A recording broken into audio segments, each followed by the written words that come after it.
Top quality और consistent performance के लिए सिर्फ सिल्वर पंप्स। टॉप क्वालिटी और कंसिस्टेंट परफॉर्मेंस के लिए सिर्फ सिल्वर पंप्स, नाम याद रखना। मुंबईमध्ये सलग तिसऱ्या रात्री पाऊस पडल्याचं आपल्याला पाहायला मिळते। आज रात्रभर देखील मुंबईमध्ये पाऊस कोसळत होता। जवळपास 50 ते 100 मिलीमीटरच्या आसपास ठिकठिकाणी हा पाऊस नोंदवला गेला असून आज मुंबईला ऑरेंज अलर्ट देण्यात आलेला आहे। आपण सध्या आहोत दादर चौपाटीवरती। या ठिकाणी आपण दृश्यांमध्ये बघू शकतो रिमझिम पाऊस आणि दुसरीकडे समुद्राला देखील उधाण आल्याचं आपल्याला पाहायला मिळते। मध्य भारतावरती कमी दाबाचा पट्टा तयार झालेला असून त्यामुळे मुंबई असेल, कोकण असेल, संपूर्ण महाराष्ट्रामध्ये ठिकठिकाणी आपल्याला जोरदार मुसळधार पाऊस सुरू असल्याचं आपल्याला पाहायला मिळतंय।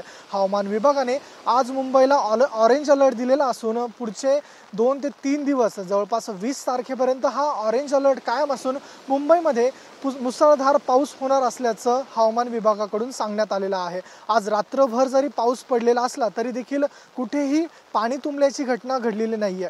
कॅमेरा पर्सन रुपेश कांबळेसह मी ऋतिक गणकवार, TV9 मराठी, मुंबई।